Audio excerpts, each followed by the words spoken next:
I still remember the first time I met Steven. He was the kind of guy who smiled like the world hadn't broken him yet. It was a quiet smile, not loud or forced, but one that made you feel like you were in on some gentle secret. He had this awkward charm, a soft voice, and a way of listening that made you forget how loud your own head could get. That was years ago. Now, when I see him, there's something hollow behind his eyes, like someone turned the lights off inside and never turned them back on. Steven's always been a good man. Too good, maybe. The type who apologizes when someone else bumps into him. The kind who still believes that love means patience, even when it's killing him. And Lydia, she's been in his life for 8 years. I've known her almost as long. At first, I thought she was just blunt, opinionated, maybe a little moody. But over time, I started seeing cracks in the mask, moments when her teasing wasn't teasing at all. She'd call him stupid when he forgot something small, like his keys or a grocery list. She'd roll her eyes when he tried to explain his thoughts, cutting him off mid-sentence with a sigh that said, "God, you're exhausting." He'd laugh it off, like it was no big deal. But I could see it, the way his shoulders would shrink a little every time, like his body was trying to make less space in the world. It started small. It always does. A few sharp words here and there. Then it turned into her forgetting to pay rent. Then came the emotional manipulation, the gaslighting. Steven would tell me something that happened, an argument, a moment, and the next time I saw him, he'd be convinced it was his fault. I'd say, "Steven, you told me she yelled at you for working late. How is that your fault?" He'd just shrug and say something like, "Yeah, but I didn't communicate properly." She said I make her feel unheard. Maybe if I tried harder. It was like watching someone drown and call it swimming. We used to hang out at this old diner off Main Street, the kind with flickering neon and cracked red booths that smelled faintly of burnt coffee. I liked that place. It was our escape. But lately, every time he sat across from me, his hands were trembling, from exhaustion, stress, I don't know. He'd tell me about working double shifts, about how Lydia didn't contribute because it triggered her depression. She says, "I don't understand mental health," he said one night, his voice barely above a whisper. She says my expectations make her feel unsafe. I didn't know what to say. I do understand depression. I've been there, but using it as a weapon against someone who's breaking their back for you, that's not depression, that's control. He tried to defend her even as he was crumbling. That's the part that hurts the most. Because I've been Steven. I know that kind of love. The kind that chews you up, tells you that pain means passion, that sacrifice means devotion. It's a lie that feels like truth when you spent your life being told you're not worth much. His parents were monsters, too. He never said it outright, but I pieced it together from stories. The bruises, the discipline, the way his father called him a disappointment for wanting to draw instead of doing something useful. So, when Lydia came along, she probably looked like salvation. She told him she loved his quietness, that he made her feel safe. And when you've never been loved right, even conditional love feels like a miracle. But over the years, that miracle became a trap. She isolated him. One by one, his friends stopped coming around. Lydia didn't like them. "They're a bad influence," she'd say. "I guess I'm the last one left, the one she hasn't scared off yet." I can feel her hatred when I'm around. The way her eyes linger too long on me. The way she touches Steven when I talk. A subtle claim of ownership. I used to think I was imagining it, but I've learned to trust that uneasy feeling in my gut. Sometimes, when Steven talks, I see flashes of the boy I met years ago. The boy who smiled like he had light inside him. But it's faint now, like an echo through fog. He tells me stories without realizing they're stories of abuse. Like last week, I was cold, he said. She had her friends over, so I waited outside until they left. She said I'd ruin the vibe. He said it so casually, as if being banished from your own home was just an inconvenience, as if freezing in the hallway was normal. I wanted to scream, to shake him, to make him see. But instead, I nodded, because I've learned that pushing too hard only makes him retreat further into her narrative. The one where he's always the problem, and she's the victim of his inadequacy. I go home from those talks and sit in silence. Sometimes I cry. Sometimes I just stare at the ceiling until morning. Because how do you save someone who doesn't believe they're drowning? How do you tell your best friend that love isn't supposed to feel like punishment? Every time I see him, a small part of me dies, because he's slipping away, piece by piece. And I'm terrified that one day, there won't be anything left of him to save.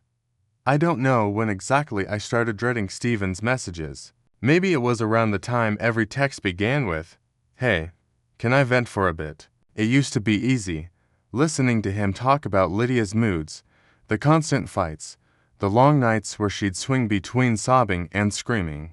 At first, I thought I could help him just by being there. That's what friends do, right? You listen, you reassure, you remind them that love isn't supposed to hurt like this. But now, it's like I've become a part of his suffering, a silent witness to slow-motion destruction.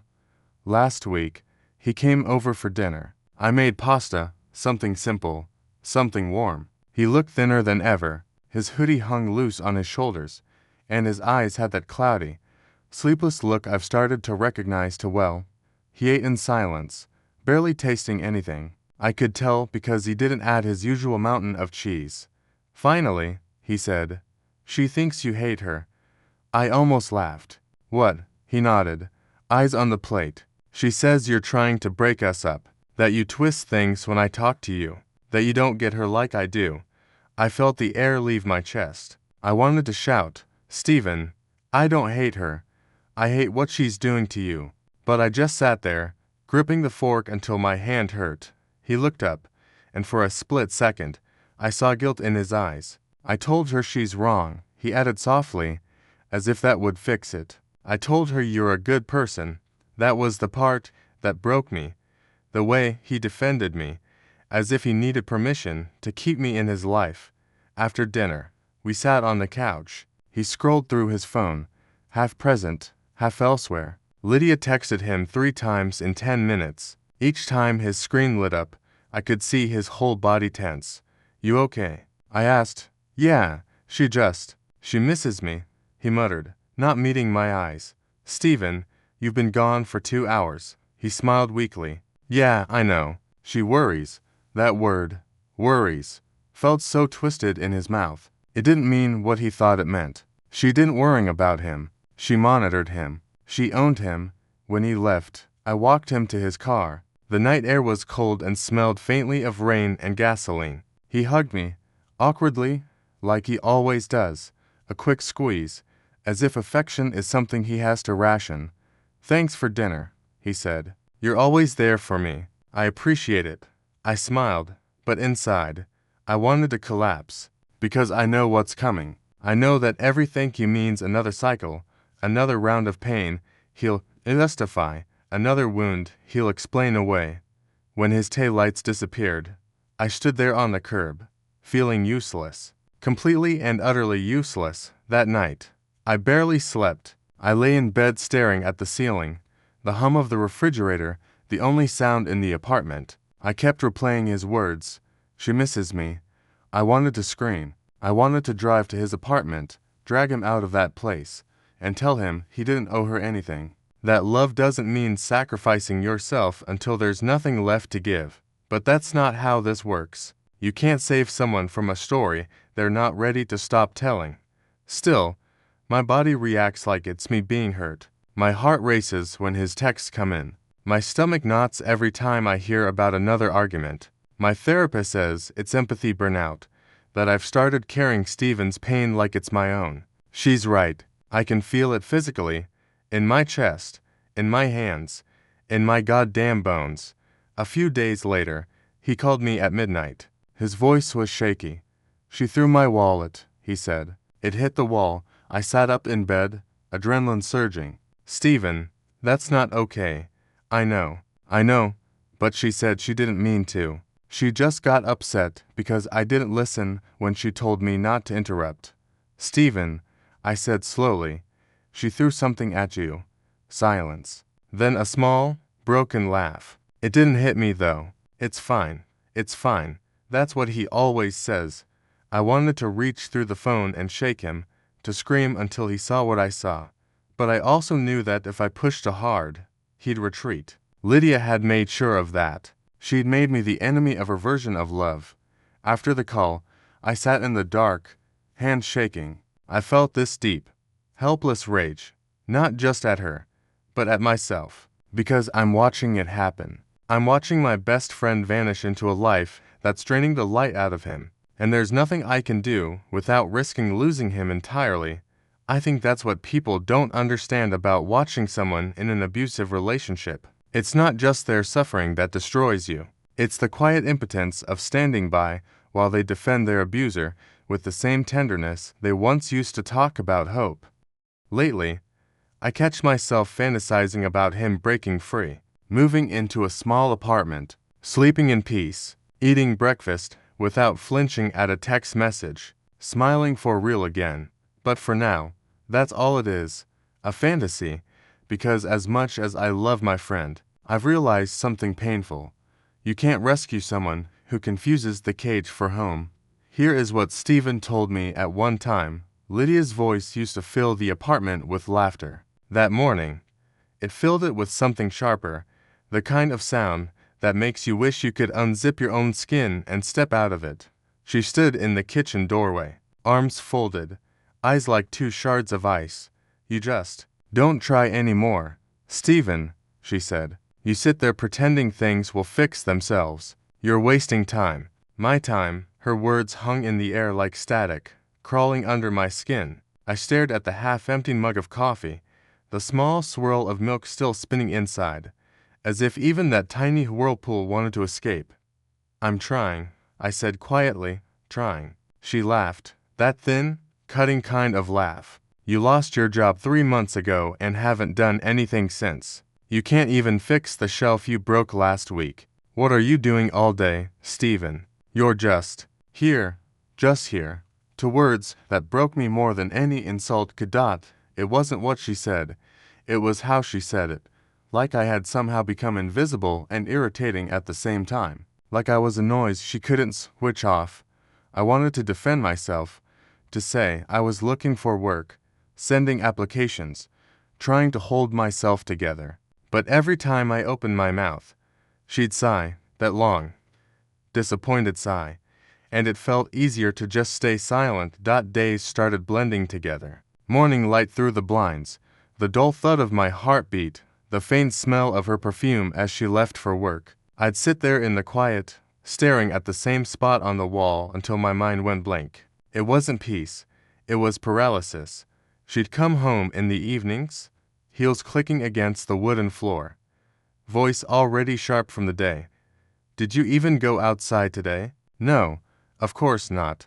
And then the silence again, the kind that isn't empty but heavy. I started avoiding mirrors.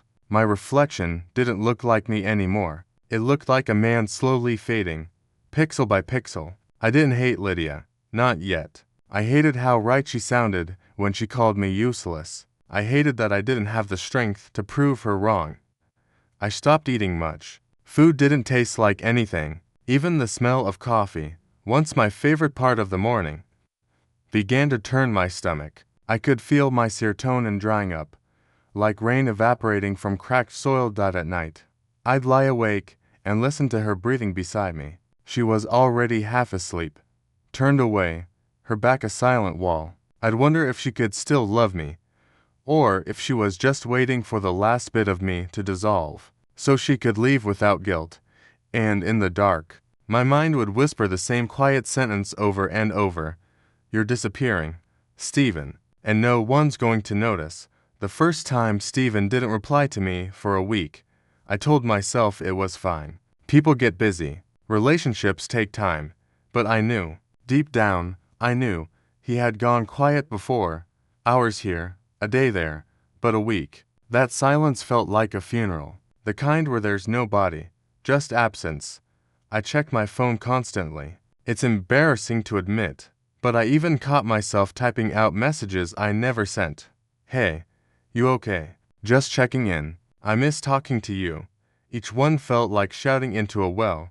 Then one night, a message finally came. Steven. Hey. Sorry I've been Mia. Things have been rough. My heart dropped and lifted all at once. Relief, anger, worrying, all tangled together. I typed, "Do you want to talk about it?" He replied a few minutes later.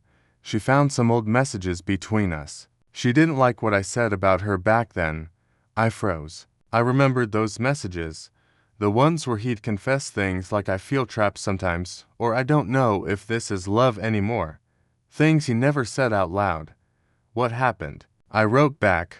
She cried. Said I betrayed her. Said I make her feel like she's the villain. I told her she's not. That I just get confused sometimes. That's the thing about emotional manipulation.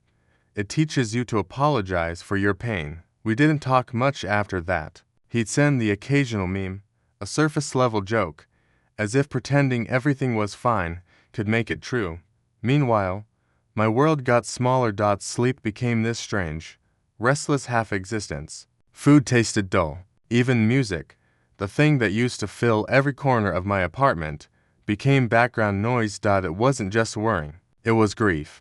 But he wasn't dead. He was disappearing, inch by inch, replaced by someone else's version of him. One night I dreamed of him. We were sitting on a park bench, like we used to when life still felt simple. The air smelled like rain and grass. He was smiling, that old, unburdened smile. Then, slowly, he began to fade. I reached for his hand, but it was like smoke slipping through my fingers. I woke up gasping, hand outstretched in the dark. A few days later, I saw him again. He looked ghostly. His eyes had that hollow, faraway glaze. He smiled, but it didn't reach his eyes. We met at a coffee shop. I remember the smell of espresso and cinnamon, smells that now make my stomach twist. Sorry I've been distant, he said. His voice was flat. We're trying to rebuild trust. I nodded, pretending to understand, but I wanted to scream. Rebuild what? The walls of your prison. He told me Lydia had made him promise not to let people interfere anymore. He didn't say my name, but I didn't need him to. That's fair, I said quietly, even though it wasn't, even though my throat burned from swallowing everything I wanted to say. He smiled then, small, tired. I knew you'd get it. That hurt more than anything, because he meant it. After he left, I sat there long after my coffee went cold. I could still see the shape of him in the chair across from me, like a ghost that hadn't realized it was gone. I realized I wasn't just losing him, I was losing me. Every part of me had been orbiting his pain for so long that I didn't notice my own light dimming. I'd become an echo, defined only by the sound of his suffering. It's strange how love can turn into something that eats you alive, even when it's unspoken, especially when it's unspoken. The next morning, I couldn't get out of bed. My body felt heavy, like gravity itself had grown stronger. The air in my apartment was stale. My phone buzzed once, a notification, and for a brief second, I hoped it was him. It wasn't. It was an email from work, something about a missed deadline. I didn't even open it. I just lay there, listening to my heartbeat, slow and dull. I thought about serotonin, how the post I once read said your brain lowers it when you fall in life's hierarchy. When you lose connection, purpose, love. I understood it now. My body wasn't betraying me. It was warning me. It was screaming you are disappearing too. A few weeks later, I saw something on social media. Steven and Lydia, smiling for a picture at some outdoor event. Her head on his shoulder, his arm around her waist. The caption read, "Healing isn't linear, but love always wins." The comments were full of hearts and praise. I just stared at it. Not angry, not jealous, just empty, because I knew that photo wasn't the truth. It was the cage, painted gold. That night, I sat on my balcony with a glass of wine I didn't really want. The city lights blurred through my tears, and I whispered, "You don't see it yet, do you?" The wind didn't answer. The night didn't care. And for the first time, I let myself admit the thing I'd been avoiding. I can't save him. I can love him. I can miss him. I can remember the person he was, but I can't save him. It was almost midnight when my phone lit up. Steven. The name felt strange on my screen after weeks of silence. like seeing the ghost of someone you buried too soon. Can I come over? No hello, no context, just those 4 words. I hesitated. My chest was pounding, and I could already feel that mix of fear and hope swirling like poison and sugar in my veins. Of course, I typed back before my brain had a say in it. When he arrived, it was raining. Not the soft kind, the cold, slicing kind that makes the world feel smaller. His hair was plastered to his forehead, his jacket soaked through. He looked broken, not metaphorically, visibly. His face was pale, his eyes red and unfocused. There was a faint mark on his cheek, just below the eye. I didn't ask how it got there. I didn't need to. He just stood there in the doorway, shaking slightly, like he wasn't sure if he was allowed to come in. Stephen, I whispered, reaching out. The moment my fingers brushed his arm, he collapsed into me. Not crying, not yet, just folding, like a man whose body had run out of orders to follow. We sat on the couch in silence for a long time. The rain against the window sounded like static. The smell of wet asphalt and coffee filled the air. When he finally spoke, it came out in fragments. She said I made her this way. That if I just loved her right, she wouldn't. She wouldn't have to yell. I closed my eyes. I'd heard variations of this sentence before. Always the same rhythm, the same defeated tone. I don't even fight back anymore, he said quietly. I just shut down. She says that's manipulation too. I felt my throat tighten. She's got me so confused. I don't even trust my own thoughts. He pressed his hands to his face, shaking his head. Maybe I am broken. I wanted to scream you're not. Instead, I just whispered, you're tired, Stephen. That's not the same as broken. He stayed the night on my couch. I gave him a blanket, a dry shirt, and space. Around 3 a.m., I walked into the living room to check on him. He wasn't asleep. He was sitting up, staring at the wall. I used to dream a lot, he said suddenly. His voice was low, almost calm. Now I don't. It's like my head knows there's nothing worth seeing anymore. That line carved itself into me like glass. In the morning, Lydia called. I didn't hear the conversation, only the muffled voice through the speaker and Stephen's flat, apologetic tone. I'm sorry, babe. No, I just needed air. I'll be home soon, I promise. When he hung up, his shoulders sagged like a marionette with cut strings. I should go, he murmured. Every cell in my body wanted to beg him not to, but I didn't, because I'd learned that begging doesn't save people, it just builds taller walls around their cages. Okay, I said quietly. Just promise me one thing. He looked at me. His eyes were bloodshot, but for the first time, there was a flicker. Tiny, trembling, human, like someone turning on a light in a dark room. Promise me you'll remember this version of you, I said. The one that came here tonight. The one that knows something's wrong. He didn't answer. He just nodded once, barely. Then he left. Days passed. Then weeks. The silence between us became its own kind of grief. I'd catch myself checking his social media, scanning for signs of life. Once, I saw a photo of him and Lydia at a restaurant. Her lipstick was perfect. His smile wasn't. I threw my phone across the bed and sobbed until I couldn't breathe. Not because I was jealous, but because I'd seen that smile before. The kind you wear when you're not sure if the camera or your partner will hit you next. Then, one afternoon, I got a text. Stephen, I moved out. That's all it said. No details. No explanation. Just those 3 words. The quietest scream I'd ever seen. I sat there staring at the screen, hand over my mouth. As tears came before I could even process them, I wrote back. Are you safe? Yeah, at my sister's. Just needed to tell you. That was it. I didn't push. I didn't call. I knew this moment was fragile, like a butterfly landing on the edge of a matchstick. But deep inside, something shifted. The same heaviness that had been pressing on my chest for months began to lift, grain by grain, because he'd finally done it. He'd finally seen it.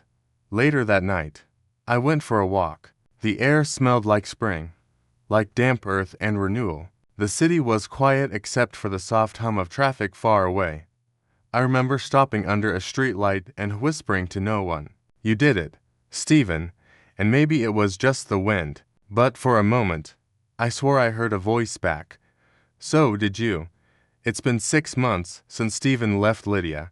Sometimes I still catch myself holding my breath when his name lights up my phone, afraid that it'll be her voice again on the other end, pulling him back into the chaos. But it's always him, just Stephen. He sounds different now, softer, slower. There's space in his words again, like the pauses are finally allowed to exist. When we meet for coffee, he still flinches at loud noises, still apologizes too much, still talks about himself like someone who's not sure he deserves forgiveness. But he laughs now, really laughs. And the first time I heard it, I cried right there in that little cafe, because I'd forgotten what his real laughter sounded like. We sit outside sometimes, on a bench by the river, watching the city move without us. The water's always brown this time of year, but when the sunlight hits it just right, it glimmers, like it's trying its best to be something better. That's Stephen. I think he tells me about therapy, about the way his therapist calls him resilient. He doesn't believe it yet, but he repeats it like a mantra, as if saying it enough times will make it true. He tells me Lydia still texts occasionally, just checking in, hope you're doing okay. You'll always be my best friend. He says he doesn't reply anymore, but I can tell it still hurts him to see her name. Trauma doesn't leave cleanly. It stains everything it touches. And sometimes, when he talks about her, I can still see the flicker of guilt in his eyes, that twisted part of all survivors that asks, what if I was the problem after all? I reach across the table, touch his hand, and say, you weren't. He nods. But we both know healing doesn't happen with a single truth. It's a slow, messy unlearning. As for me, I've changed. When all of this started, I thought I could save him. Thought if I said the right thing, showed enough love, made him see, then maybe he'd wake up and walk away. But that's not how people leave their abusers. They don't leave because you convince them. They leave because one day, something inside them breaks louder than the lies they've been fed. I learned to stop trying to carry him out of the fire, and instead, just stand nearby with water, waiting for him to reach out. It's not heroic. It's human. One evening, months later, we were sitting on his new balcony, just 2 chairs, a cheap bottle of wine, and a small plant he'd named Hope. He looked at me and said, almost shyly, I don't know how to live for myself yet. I smiled. That's okay. You're learning. He stared out at the sunset, where the sky melted from gold to bruised purple, and said something that stuck with me. You know what the hardest part is? It's realizing that peace feels wrong at first, like your body's waiting for the next explosion that never comes. That line, God, I still think about it, because it's true. The absence of pain doesn't feel safe at first. It feels empty. He's not completely healed. I'm not sure anyone ever really is after something like that. But now he has a cat. He reads again. He cooks. He smiles without checking the room first. Sometimes he still messages me in the middle of the night just to say he can't sleep. I tell him it's okay, that I couldn't, for a long time, either. And somewhere in all that exhaustion and shared quiet, I realize I'm not just his friend anymore. I'm his witness, the keeper of the version of him that survived. There's a quote I once read, when you love someone broken, don't fix them. Sit with them in the dark until they learn how to light their own match. That's what this has been. Not a rescue, not a romance, just a people trying to remember what warmth feels like. The last time I saw him, he hugged me before leaving. It was longer than usual, the kind of hug that says thank you without words. And as he walked away, hands in pockets, head up just a little higher than before, I knew I could finally let go. Because Stephen wasn't mine to save. He was his own to reclaim, and he did. The end.